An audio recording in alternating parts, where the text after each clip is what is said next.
All right, we're back. This is the case, the first case episode in a while, well over a year.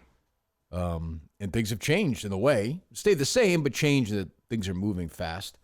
In the area with Sandra, which obviously from Stoughton, died in Canton. And now when you mention Canton, all anybody talks about around here anyways is the Karen Reed case. Started by my buddy Turtleboy, who's been front and center on the Karen Reed case. It's kind of become your life, really. I'd say so. I mean, yeah, it took 60 days of it at least. Yeah, no, that's true. That's true. Yeah, for now. Yeah. So, like, I think everybody listening to this podcast definitely knows. But if you want to give us Karen Reed in 90 seconds, or is you know what I mean, like basic facts. I think everybody listening probably 90 knows. 90-second overview. The best you can do. Yeah. A woman was charged with murdering her boyfriend, a Boston police officer, by running him over and leaving him to die in the cold after dropping him off at a party. It seemed like an open and shut case until more and more evidence came out showing that the guy was actually likely inside the house and was probably beaten to death in there and then thrown out in the lawn to make it look like she did it. The house belongs to a Boston police officer. There were people in the house who were also another police officer who's a federal agent for the ATF, and people were in there that were hostile to them. A woman in the house Googled how long to die in the cold at 2:27 a.m. and then deleted that Google search hours before his body was discovered. And the lead investigator in this whole thing is a townie named Michael Proctor, who has known these people for quite some time, is more than just friends with them, is basically family with them, and covered up a lot of facts, didn't interview people that could, show that Karen Reed was innocent and that his body wasn't on the front lawn. And so that's how we got where we are today. Okay, you've done a great job. Obviously, you've led the charge on this thing. Wild. I mean, to jail. It's crazy, absolutely crazy. So this story is one of the biggest stories in the country right now. How far would you say in proximity to where that death occurred, to where Sandra's body was found? So Sandra's body was found right on the Stoughton-Canton line. Right in the line. Right on the Stoughton. And so the apartments, yeah. Yeah, and how far, like physically? A couple of miles, if that? Yeah, John's body was, more towards the center of town, right. I guess. So, probably like 3 or 4 miles away. So, it's funny, when my old producer, Dave Coney, and I worked on season 2 of the case, I'm probably going to get this wrong. I don't think you had started working on the... No, I know she wouldn't have. The case was a couple years before. Yeah, so, when you did the case, I had written about it before, but I just we called you. Suicide. We called you, and we called you, and you said no. I think it's a suicide. I didn't think otherwise. Who would think that would happen? Right, you hadn't looked into it much, whatever. So, and you've written about it obviously subsequently. I've changed my mind. So now I think you're on board with myself. Yes, and probably very many of the listeners of season 2 of the case, and a lot of people who follow you. That and again, this is our opinion. We don't know anything for sure. That Matthew Farwell, in fact, murdered Sandra Birchmore. Yeah, I mean, if I were a betting man, I think that's the most likely scenario. What changed? Well, I've been a back the blue guy, I guess. Sure. I didn't think police would do something like this. You trust the institutions, and you don't think that they can get away with murdering, a pregnant woman like this. Like, okay, so maybe one cop is capable of that, but you don't think that other cops will then protect him, go out of their way to protect him. And after listening to your podcast, you're like, oh shit, this is actually a lot deeper. Like, you want to think the best of people. Sure. That somebody wouldn't do that. Innocent until proven guilty. I mean, it's better if it's a suicide, because it's just like, well, that's horrific and, tragic, but at least it's not like dark and evil, right. And that's, you don't want to think the worst of society, but I don't know what other conclusion to reach now. I'm not bent toward conspiracy anyway. Like, my nature is usually to believe like this person. I've been looking at potential season 3 cases all the time, right? So I'll see, somebody will send me a story, and I know you get a million submitted to you. So people submit me stories, and I'll look at it, and I'll say, that is interesting. And they send you their version, right? Like a sister or a family friend, and it frames, and then you dig a little deeper, and it's like, well, maybe that's not exactly what happened. Here, with this story, I was the same way. I had people reach out to me. We looked at the story. I thought, well, but then things just started adding up, and the Matthew Farwell of it all just seemed to me to be sort of overwhelming. But you're right. Like, my initial reaction all the time is to think what is reported, and then you try and kind of figure out, but I still... Because who would protect Matthew Farwell? Like, why would they want to protect him? Well, I guess my question with that is, like, from a skeptic's perspective, like, how does it work? And that's the question I always ask. How does it work? Like, so Matthew Farwell is the last person to see Sandra alive the night before. He goes in, we've seen the footage. People listening definitely have seen the footage. He goes into the apartment. He goes with upstairs. the mask on. With the mask on. And I was heard he's like not a mask guy. He's definitely not a mask. The people I've talked to said this is not a mask guy. So he goes in there. But you can make the case that he's wearing a mask because he's trying to hide his identity because he doesn't want people in the building to know. Right, but he's not normally the kind. I heard he was like an anti-COVID guy. No, but I'm saying like, he's just protecting his identity. So people that's exactly why he's wearing a mask, not because he's worried about COVID.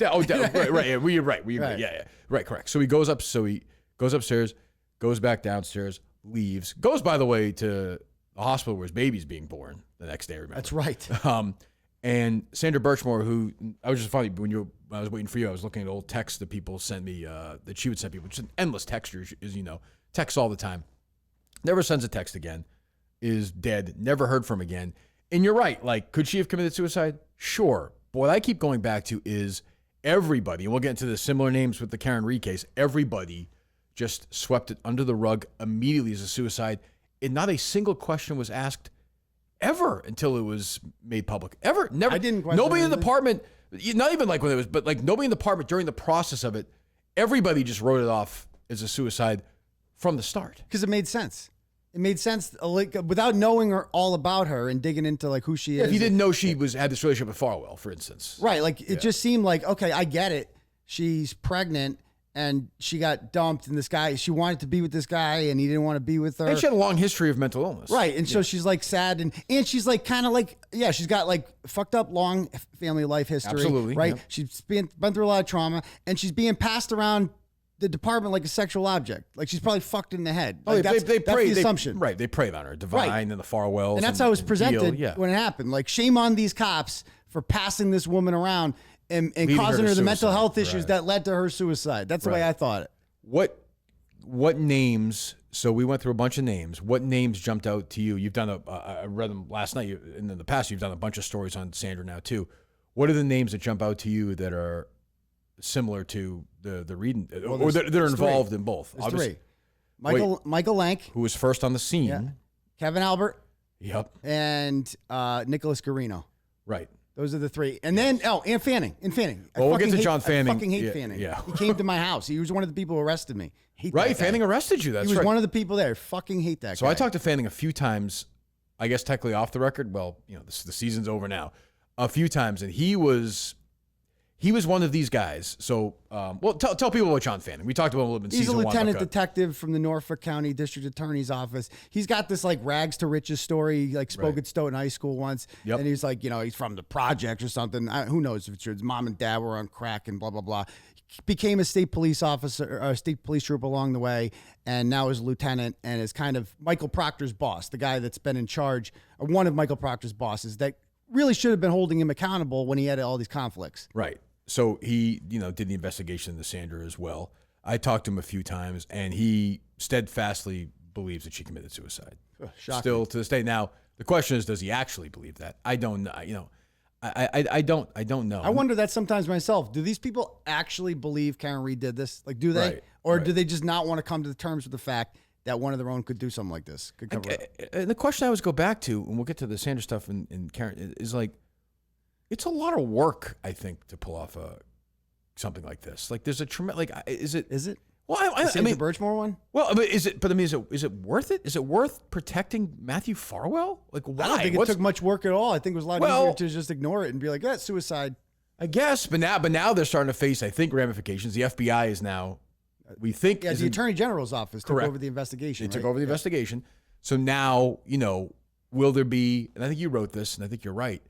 It's almost now they don't even want to know if Farwell killed Sandra. It's more they want to find out who was protecting Farwell. Right. That's where the real story is, I think, in their minds. I mean, I would love to see Farwell brought to justice. I don't know how that could happen. How could they ever bring him to justice at this point? It's just, I just think I said this at the end of the season. I just feel like that's just something they can't. How can they do that now? There's no forensic evidence. The apartment's been rented out a million times. It's over. Right. Like they lost their chance to get him. Right. Yeah. In my opinion. But Lank was one of the first people on site for Sandra. So that's right. What's interesting about Lank is he, in the report, noted all the times, I think in the 48 hours before, that Sandra was getting in and out of the elevator. So that was really the only place where you could see them in the entire building, was really on that, coming in and out of the elevator. She was on the second floor. And I think he noted it was maybe 7 or 8 times. But I found it interesting, and maybe you said this too, that he never noted that Farwell was there. That's true. Yeah, and he never did. must have. There's no question. A, he saw him, and Hard B, to miss him. he definitely knew who he was. Yeah. Oh, he's 6'5", huge. Do you think he knew who he was? I mean, it's two towns that border each other. He's a detective. Maybe. I mean, to be fair, I don't know that. Farrell seemed like weirdos to me. Yeah. They're just like, I don't know if they're like good old boys. They seem like creeps. We got Matt on the phone once off the record for about 15 seconds. It was not in a big hurry to talk to us. I don't blame him, but I just think the saddest, it's such a tragic. Her life was so tragic, and we talked about this in our season. Was, one of the reasons why we kept butting our heads against the wall, banging her. And I think you've led the charge, but now you have a ton of people who want to tell you stuff about Karen Reed. Sandra had nobody on her side. But even the people who think that Karen Reed, like, there's some people who are like, Karen Reed, I think, did it. But it's universal that Sandra Birchmore was murdered. Like, right, it's like much more. So why isn't it?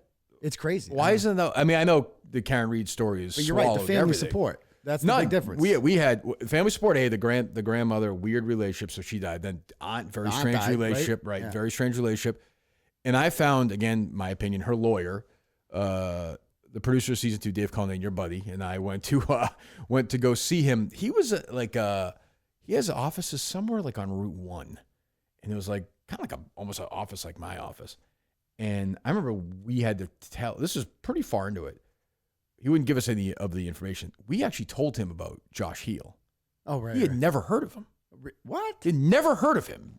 It never until that day. He had no idea Wasn't he existed. existed. Suspended? Didn't they? I think it might have been after that or during. I don't know, but he didn't even know. He was then later added to the lawsuit. That was after he talked to us. This is a guy who didn't know, and Heel was the Attleboro cop with the Abington cop with the dog. Yeah, he's the weirdest one of them all. Weird, strange. Yeah. Again, another guy who we think was giving Sandra Birchmore blowjobs for dogs, blowjobs for puppies. Yeah. Just a Sounds sick like a charity. bastard. We talked to members of his family.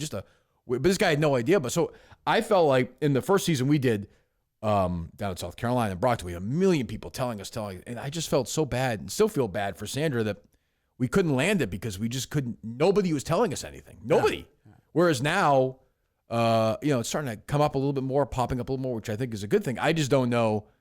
I don't know how it ends. I just don't know how it ends. But yeah, so Lank is one of them. Yeah. So what is Lank's role in the Reed case? So his role in the Reed case was that he was a close personal friend of the Alberts, and at around 9 o'clock, after Karen Reed had been involuntarily sectioned in the hospital after 3 hours after they found the body, Jennifer McCabe called him on his personal cell phone and said, "Can you come back to the house?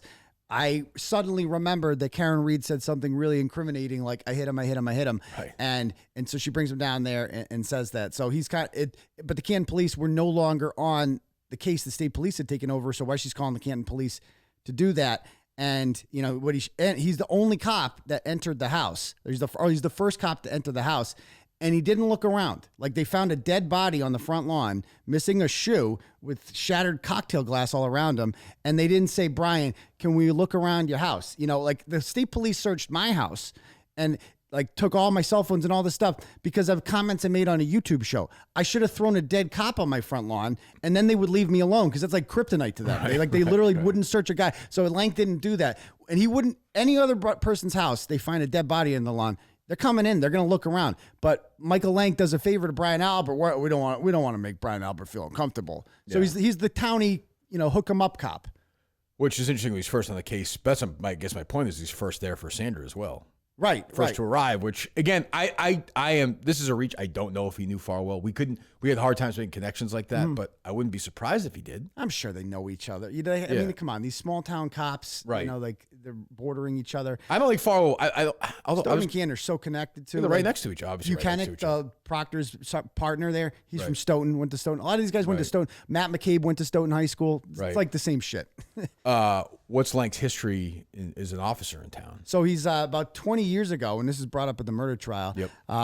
There was a fight involving a guy named Chris Albert, like the idiot brother of Brian Albert. Right. He got in a fight with these brothers called the Lapalato brothers, and he got beat up.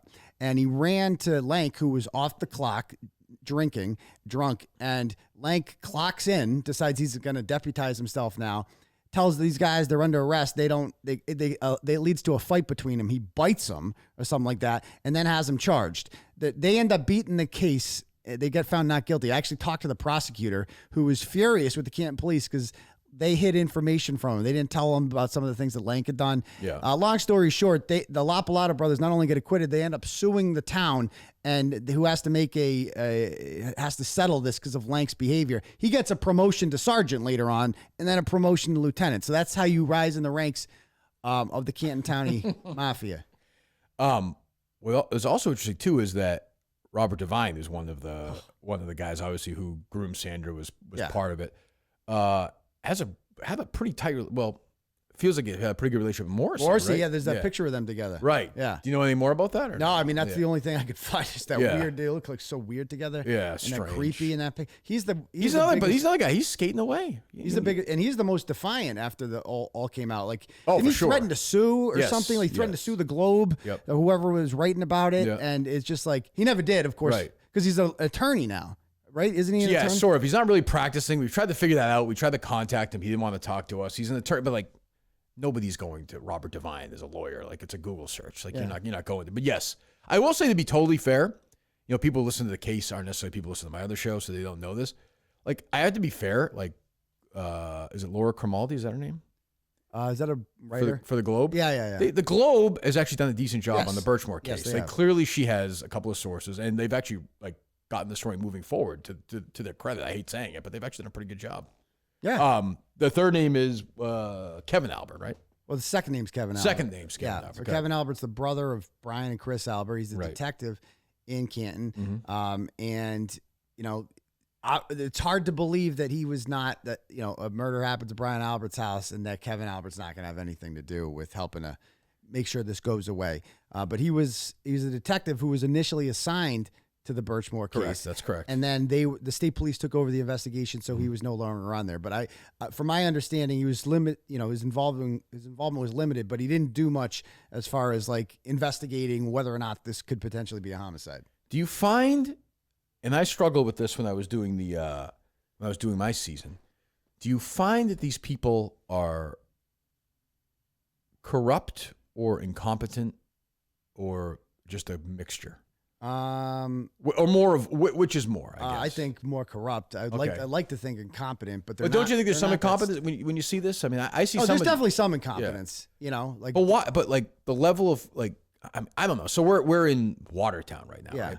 So do you think like Watertown and Belmont have this like corrupt? I mean, like where does it? Why is this happening in Canton and Stoughton? I don't know. Like by the way, there's a long history of this stuff going on in Stoughton. Yeah, like a lot. So absolutely. Like what is? I don't know. Why? Like what? I gotta be honest. I can't relate. My local town police department in Holden, it's close to the size of Canton. It's like this wouldn't happen in Holden. Like it would not happen. It's like and that's what I'm saying. The police department there, like they like me. They like the stories I do. They would do me no favors. Like they were going to arrest me on Christmas Eve when I had a boat. They came to my house to arrest me. They're not going to hook me up. They're not going to give me a tip or anything like that. And they're very professional and by the book. I just feel like it's not that way in Canton or Stoughton, and I don't know why. I can't figure. I just can't really figure that out. Leadership. Either. It's just leadership. You have these chiefs that. Do you mean like a McNamara or no? The lady, she's the woman chief from Stoughton. There was one. She's new though. It was like she was one of the ones before her. Yeah, I think Divine. Yeah, like people like Divine go up in the ranks. Helena Rafferty and Ken Berkowitz are just the most two useless towny slugs ever. Isn't the one who ran over somebody? Yeah, she ran over someone who rent them. Was the guy wearing like what was they wearing like? He was wearing a reflector vest. Right, an old guy. But this is during the Reed case. There's a woman who was being accused of killing somebody, running over O'Keefe, and she hid. So she hid the fact for like 2 months, right? I got a tip about it, and then we went down there. Yeah, you broke it, right? Yeah, I'm like, what the, So she's in charge, and she runs over some guy wearing like reflectors, right? Yep. Yeah. And she's also drunk or anything, right? She just ran them over. No, she was sober. I think she blew his ear. But it's like it's not a big deal. But she didn't tell anyone. It happened. Like you hid this fact while this other massive thing. And you were driving like a town issued vehicle at the time, right? Like, right. What the hell? That's what I mean. Like she lives in a $1.8 million house in Norfolk. Is she married to money or no? She's divorced. She's divorced, and she makes this guy. We looked all into her finances. Was she married to a firefighter? Am I getting that wrong? Yeah, a firefighter. Yeah. And she divorced him, and all her kids are grown, and she still makes the poor guy pay like $2,500 a month in child support. How's she living in the $2 million or whatever 1.8? I don't know. I think that's why she needs all this child support money, like from this guy to pay. It's a huge mansion, like it's crazy. And this woman, Helena Rafferty in August after I held a peaceful protest in town, which we went to the homes, and I was indicted for this since then. We went to the homes of several of the people involved, Michael Proctor, Jennifer McCabe, and peacefully protested for 7 minutes outside of their homes, explained their involvement in it, and moved on. No vandalism. We didn't see a single cop all day. They just let this happen. And 2 weeks later at a select board meeting, she gives this speech where she says, well, this is a witness intimidation and we're investigating this. You let it happen in your town. And she goes, let me be clear. There is no evidence whatsoever of a conspiracy in the Karen Reed case. Are you kidding me? No evidence. And so this is just the kind of towny bullshit that you see. If that's the leadership, that no wonder cops feel enabled to act like that.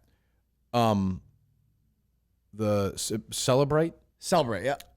So Colleen and I really struggled to figure out why this wasn't a bigger part of the. To me, this is the biggest part. Birchmore, the Garino thing. Right. Yes. Yeah. Of the Birchmore situation, and this plays into the Reed case as well. Yeah, absolutely. And if I'm correct, they were able to use it for like a Brian Walsh case, right? Yeah, they have no problem with Brian Walsh. That works. So your buddy Brian Walsh. Yeah, my bunkie. You were in prison with Brian Walsh. Yeah, I was in prison with him. Yeah. By the way, they never found her body, right? They still haven't found a body. That seems They got him almost entirely on Google searches.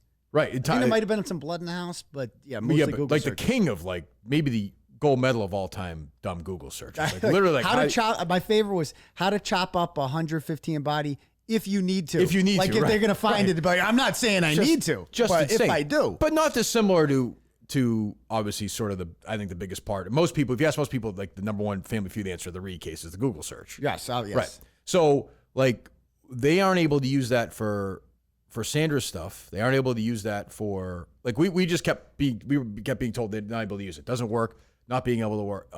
What Google searches they look for on Sandra's? Yeah, they had access to her phone. Okay, and they didn't look for her Google That's searches? what they said. We had to celebrate issues the whole time with this. By the way, there were, I think there were 36,000 text messages between Birchmore and Matt Farwell from December of 19th until she died. Right.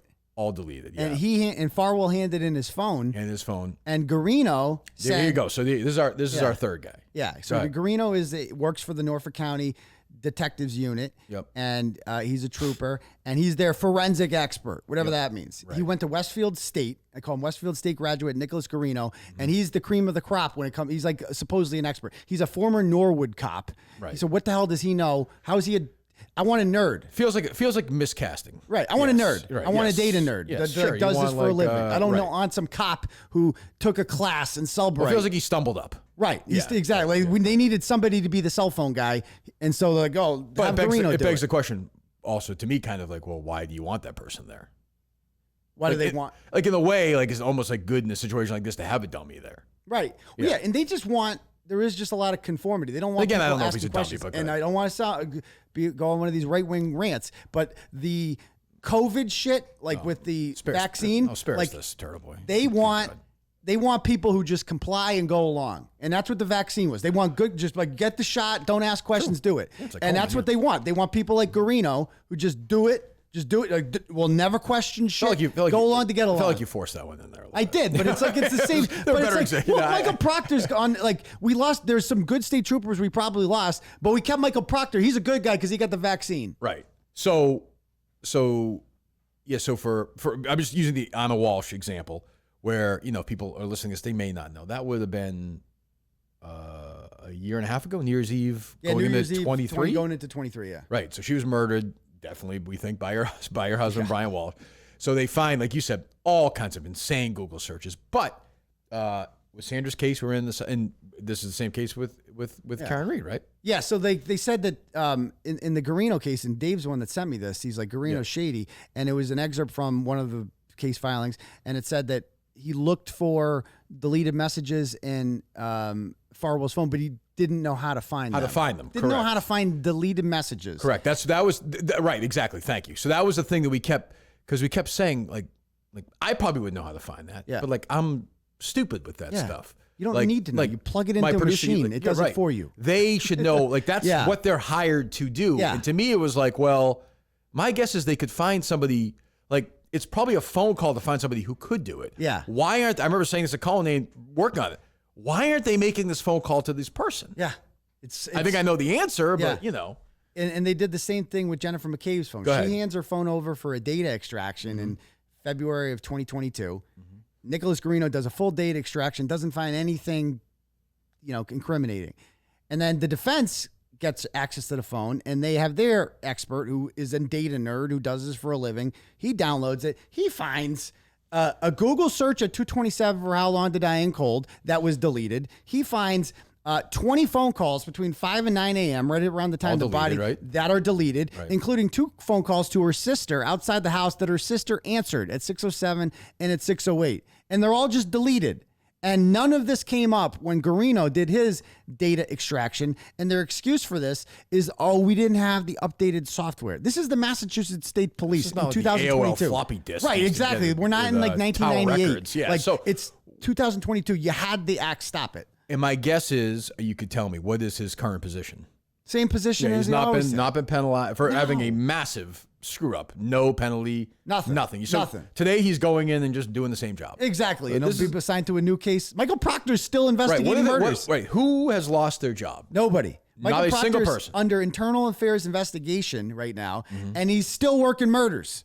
Right. So there's a murder today in wherever. Weymouth. He could be assigned Right, to it. Stoughton or whatever. Right. He's going to show up and be on the case. He'll be inside. And In Lank, if there's a murder if there's a dead body in Canton, Yep. Lank could show up. Yep. Like could show. He will show up. He will, right. Very likely Yeah. will show up. So nothing. I mean, Farwell's no longer working. Yeah. His brother is no longer working. Divine is no longer working.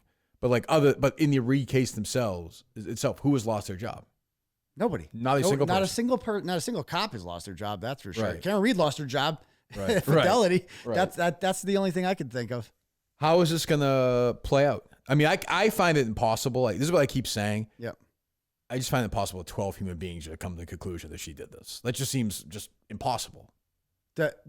12 juries. Yeah, you mean. yes. Oh, I've seen the jury. They're not convicting this one. Right. No way. Right. So what's going to happen is she's going to be acquitted, and then they're going to turn her into Casey Anthony. Like the people that say she's guilty are still going to say she's guilty. Yeah, and right. say she got That's away never with gonna murder, change, yeah. and they're going to blame me. Oh, the PR campaign did it. You Right. influenced the jury. Blah blah blah. And there's this whole other thing going on with the FBI investigation Yep. into the investigation itself. And I had high hopes for that. But at this point, as of basically this week, I no longer believe the feds are going to do shit. Why is that? I just think they would have done something by now.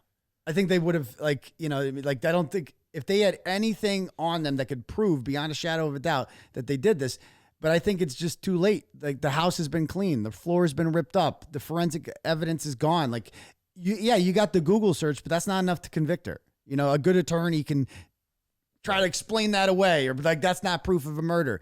And all these people do. I mean, they're family. They're not going to turn on each other. So How about Birchmore? How about that investigation? that's going anywhere either. I don't Yeah, I either. don't think I think they're going to get. I don't think anyone would ever be arrested or go to jail for either of them. To be perfectly honest with you. It is crazy. So nothing's going to happen. You don't think anybody will ever be.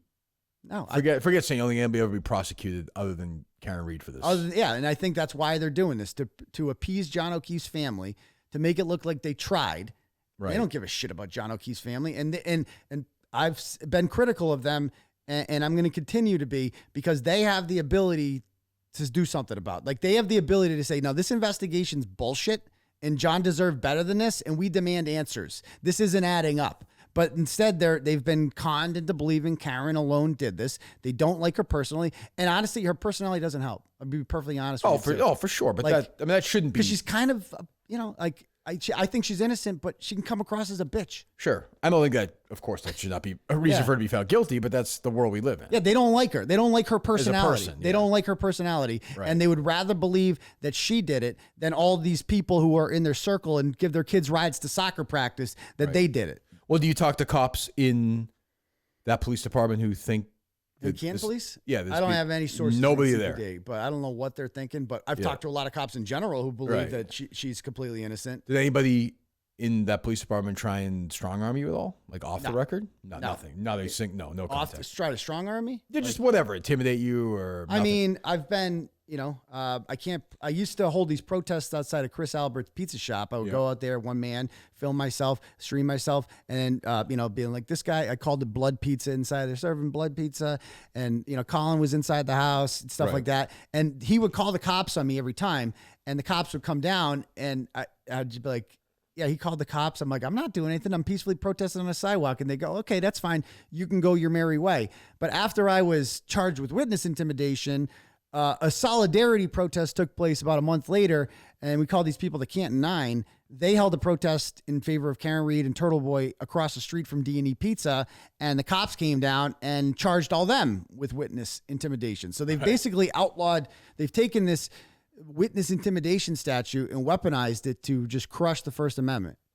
Yeah. I mean, it's, I just keep going back. It is wild to think, like, if we do this a year from now, my guess is nothing's going to change. No. Like she'll be found not guilty. Okay, great. There won't be another trial. Sanders thing will get swept under the rug, and it's just going to but you know away. What? Like, that's I mean, there's a lot of attention. You brought a lot of attention to it, which is great, but I don't know what that means. And these people will have the scarlet A on them forever. Like when Jen McCabe goes to the grocery store, I take pride in the fact that everybody knows what she did. Like at least I did that. At least I destroyed, I made the world aware of who she is. She's not this wonderful soccer mom. She's actually a cold-blooded killer. I believe that with the facts show that. And I was proud to do that and make sure the world knows that about her. Yeah. I mean, I wish it was, I wish Farwell was facing a little more heat, but he just hasn't. Like, he's disappeared. Yeah, he's checked out. As you should.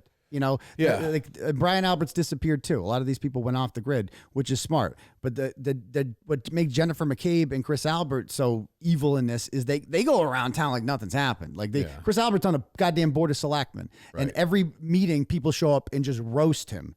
And because he went to jail previously for killing a man in 1994 in a hit and run. Yeah, 30 years ago, right? Yeah, 30 years ago. So like, and people bring that up. So like, that's the difference is these people are just so brazen. Like they insist on just going out and living life like normal. Like we're completely innocent. So we're going to live life and show up and, like and she just shows up to court dates smiling and stuff like that. Jennifer McCabe does. Right. She rubs the back of the O'Keefes. She started a support group called Peggy's Angels for her mother. It's just like, dude, it's like morbid. What's the thing I notice when I dig into these stories, season 1 and season 2, there's just a lot of weird people out there. There's just a lot of weird people that have a lot of time on their hands, and they just think the world's against them.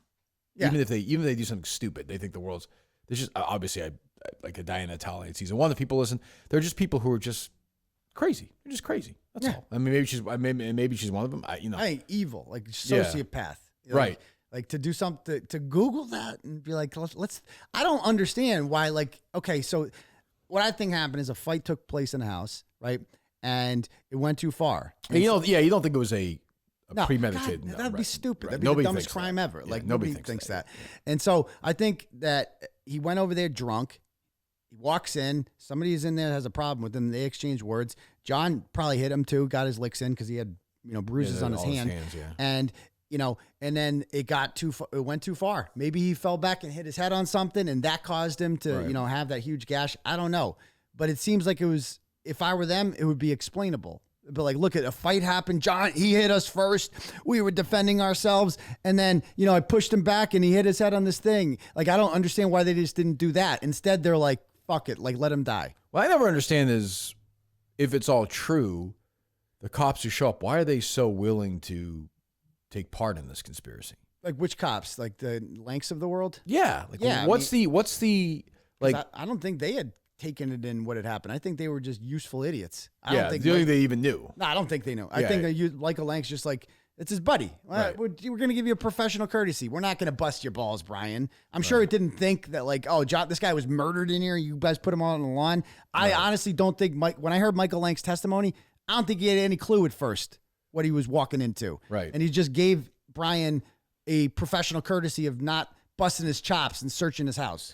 Yeah, I guess going back to Sandra, though, I find it unlikely that a bunch of cops outside of Devine in the Farwells and Heald didn't know that Sandra was being passed around by these guys. I just feel like guys just talk. Like, of course. If they're willing to share with these other guys, like Devine knew about he basically groomed the Farwells. Like he groomed him to groom. He was he was in charge, and he's using Sandra, he's doing that stupid Marty Riggs stuff, like just a nut.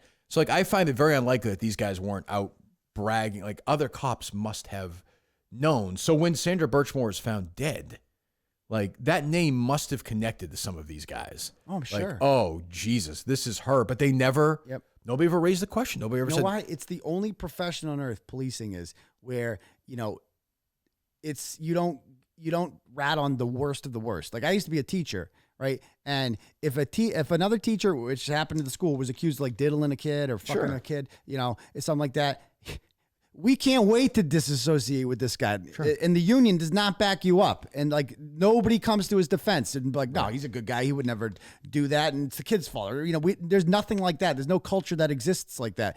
Firefighting, it doesn't exist. It only exists in policing. This idea that like, we can't ever criticize one of our own. Right. I mean, and it led to, obviously this sort of Explorer program thing, which is a whole other part of the story that, I mean, I don't know, but like, I couldn't believe the size and scope of the Explorer abuse around the country. Yeah. I mean, there was a whole episode you did. We a whole episode had thousands and thousands and thousands of examples around America. So that's another part of it. Does it still exist? Do they still do something like that? Some do. In Massachusetts? Yeah, some do.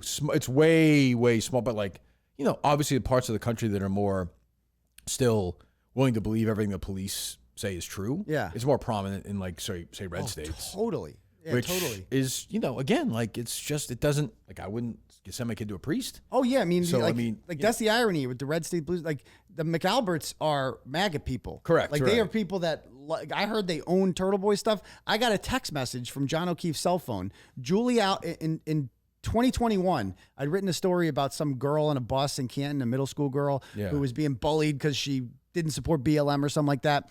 And I wrote about it and I called out the principal like you usually do, shit like that. John O'Keefe sent that in a text message to Julie Albert, who is the mother of Colin Albert in 2021.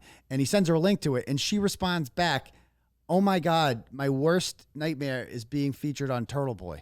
And now she's been on like hundreds of times. She's a star. She was the one that said at trial too. She said Bukkake. Did you hear her say that? I did hear that. I named him Bukkake. And it's just, I was in court for the first time and she must have seen me. I'm like in her head. She's like, "Sergeant Bukkake." And instead of correcting herself, she goes to like Buchanan. Right. Bukkake. Bukkake. We're taping this on, May, 29th. So they're off for the rest of this week. Yeah. For the trial, of course. That's I mean, right. It's Massachusetts. We know that. Yeah. But we're not even like close to the trial being done, right? No, not even. And we're only going 3 days next week. Only 3 days next. Why only 3 days next week? I'm told it's because of the jury and how hard it was to pick it. You had to, like, a lot of these people had conflicts, like, personal conflicts, because you can't have one miss a day. No, like, sure. They no, all yeah, have to be there for every single day. Including the alternate jurors, right? So they tell them ahead of time, like, yeah, I have like, my kid's graduating something. I can't be here on this day. And they say, well, okay, well, it's hard enough finding people to be in this jury. You're good enough. We'll accommodate you. And I think that's what's happening. So we got 3 days next week. Yeah. The prosecution still has like 40 people left on their list. That's what I mean. It's going to take forever, right? Yeah. I don't know if the defense hasn't started yet, everyone. obviously. Yeah, the defense hasn't started. Yeah. So this will go to the 4th of July, I'm guessing. Jesus. It's wild. Crazy. Almost a 3-month trial. And like you said, so you predict not guilty, no change. Sandra, nothing. Nothing. That's my guess. Isn't that depressing? Like, It it's is just depressing. depressing. I It is mean, depressing. and I appreciate the work you've done on Karen Reed case, and I appreciate you helping bring Sandra back to light too, because it's like, honestly, like a super, for me, heartbreaking. I called it a noble failure because we busted our ass, but we just kept butting our head. Like I said, we kept ramming our head against the wall. And I feel like it's just, like you said, I went to his apartments a couple of times. We tried to get into the actual apartment. That was, I wouldn't be surprised if 3 people have lived there since then. Yeah. Like, we're way past the point of finding. I mean, the way she killed herself. Doesn't make it. was Does like, if you see, I think brought this up season 2 of The Wire with D'Angelo Barksdale. Correct. It's, like it's a prison suicide the way she did it. Like that's what you do when you have no other way to do it. Right. You can't. There's no bridge to jump off of. Right. Or, you know what I mean? Right. So like the way she did it, it's like that's the hardest way to do it too, because you have to actively. It's not like you stand on a stool and then you let go and then it's too late. I remember we first saw what happened. Colleen and I he was trying to show me how it worked. Yeah. And I remember The Wire. Same. I was like, There's no way. Now, I remember Farwell's another guy with military training, too. And, if Sandra was 5, I don't even know what she was, 5'1", 5'2". Yeah, she's short. Yeah. Farwell's 6'5". Like, Huge, he's man. a big guy. That He's like, surveillance video shows the difference. Right. He's like 2'6", And this is a guy who went that night in like not a crazy snowstorm, but a snowstorm around Massachusetts, drove there, went in, left. As I said, she never texted anybody again. To break up, he said, right? Yeah, to break up. Deleted all of his communication, right, and blocked her on everything when he left. Yeah. And drove from there to Newton Wellesley Hospital, where he had a kid the next day. Yeah. That's wild. Crazy. Like, crazy. Why would you? Couldn't you just break up via text? I mean, you have to do it. She's not your wife. She's your side piece. I mean, my suspicion is that he was there for other reasons. Obviously. Well, yeah. Well, no, but I'm saying I think it's actually similar in a weird way. My again, total theory. Like we all have theories. My theory is he was not there to do that. I think he was trying to, have another one of these endless conversations they were having about like, don't have the baby. My guess is he also went there probably for other reasons of gratification. Like she wanted $4,000 a month. Yes, I was like, I think he was also there for some gratification, probably. Oh, is my guess, probably. Really? My guess is that the fight happened and finally he just snapped. He snapped. You think? That is completely obviously just a theory. I don't know that. Like she wanted like $4,000 a month. She had picked out a daycare that was like wicked expensive, crazy expensive. Like but she was a stunted kid. Like she was. Oh, totally. Yeah. By the way, the fault of Divine. Far yeah, 100%. Like the minute they started grooming her, that's the age I feel like she stayed at emotionally. Yeah. She never got older than like 14. I mean, you saw the initial pictures of her. She looks like a child. She looks like she's 10 years old. And I think you talked to somebody that I've been talking to from Canton, who was also like she had a story about groom. Ashley, did you talk to her? She told me she talked to me about this. The one with Divine or the one with... She was with something with Divine, like Divine groomed her from an earlier age. Too. This guy's got a history of doing this. Yeah. Like, this is his thing. Well, it's kind of like it's when you get pulled over for drunk driving. It's not the first time you're drinking and driving. Right. Like the idea that Birchmore, and that was kind of what they were trying to, this is please, like this is... His wife's a Quincy cop too, right? Yes. Yeah, it's like... Yep, of course. She is. Yeah, I mean, of course that's the thing. So when people say, that's why, like I say, I try to avoid conspiracy by nature. But I'm like, they're just everywhere in this story. Yeah. Everywhere. So... It's not that much of a conspiracy. Like it's all it takes is a couple people. Like they're like, how could this many people cover up? Well, that's what John O'Keefe's murder. It's like it's really not. It's just like two McCabe's, two Alberts who are family. They're gonna protect each other, and a friendly detective. From there on out, it's just people trusting institutions. That's all it is. It's like your point with Lank. Like, it's just people who actually didn't know. Right, yeah. Right. Just like, it's unbelievable. Like, no, that's fucking crazy. Brad Albert wouldn't have done that. No, he's a cop. No fucking way. But it's kind of, I keep going back to, and I may know this because I was doing it the whole time with Fanning. Like, Fanning operated only from the assumption that Sandra killed herself. He never wanted to believe anything else. So he never asked any questions that would lead him to sort of start asking more questions. You know what I mean? Right. Like, he was like, she killed herself. He didn't want to go around this way. He didn't want to go around that way. If you stay in that straight lane, you can get there. Karen Reed did it from the beginning. It's like, fuck it. Let's just say she did it. She had a bunch of drinks. She went. She did. You can do it. It seems like historically, like you rule out other suspects. There's like a process of getting ruled out. That didn't happen in either of these cases. Right. In which like Matthew Farwell never had to be ruled out as the suspect. He was never a suspect. Never, ever. I mean, should have been. He was the last one there. So last one there. Literally the last one there. He was the last one there. He was the last one there. She was pregnant with his kid. Yes. And he had been grooming her. He had been having sex with her. She was underage. And he's having a baby the next day. He was having a baby the next day. And she was pressuring him to give to your point from a few minutes ago. I want this. I want this. I want this. Yeah. And she was texting him 600 times a day. Yep. So like I would say, does that mean he did it? No. Is it worth? I don't know. And now I understand he sat down with these guys and was interviewed, but these interviews were ridiculous. Like and then they stopped. Mm-hmm. They just stopped going. They're like, nope, we're not doing this anymore. Yep. And it was over. So it was over. Yeah. I don't know. So what are you doing? This thing's over. Read a book. Yeah, you're gonna do that. Definitely read a book. Is documentary talks. Yeah. How do you think the judge has done this so far? In my case? No, your case. Karen Reed case. Strong feelings about that. Oh, she sucks too. Auntie Bev. She's another hack. You know, another townie hack who doesn't want to. She doesn't want to be the one to dismiss a murder indictment against somebody accused of killing a cop. Like nobody wants to be that judge that takes such a bold move. So she's just another townie hack. Yeah. Well, it's about as depressing as I thought it would be. I think we've come to the conclusion that nothing's going to happen. It's very depressing. It is, but this is the Commonwealth in which we live. Like this is sort of the other thing is like it is Stoughton, it is Cam, but it's also This is also a Massachusetts trial. Like it's just, like she'll be like you said, like great for Karen Reed, she'll be found not guilty. But like, is it great from like big picture because they're just going to punt on it after this? And wonderful that if she didn't do it, if she's not guilty. But how about the person then who did it? Right. When is that? And same with Sandra. Like, where's the justice? And honestly, it would help if Sandra or Karen were not white. That would increase the chances, I think, of some justice getting done. Because it's like, imagine if you will, if Karen Reed, a black woman. So imagine Karen Reed's black, right? Mm-hmm. And to be fair though, to be fair for you though, it's helped you if Karen Reed were black or if she were not attractive. I think the story wouldn't be as big. Right. That's always to me. Well, like, no, I think it would have. If Karen Reed was black, right? Then and a house full of white cops frame her for murder. The Reverend Jackson's down here tomorrow. Sure, Sharpton. Like there's a lot more people. I understand that part, but I don't think every coffee shop in Massachusetts is talking about it all day. Like I don't think people are gossiping about it in the dentist's office. And like I told you, I had lunch the other day. Yeah. Two old guys just talking about it. And one guy was like, she did it. One guy was, she didn't do it. And they were arguing about it, whatever. But like I do think, and I think that's my season 1 case. I think with Sandra, like, when it's like Amanda Knox or it's, like the Italy girl. Yeah, it's a blonde girl or Casey Anthony. Yeah.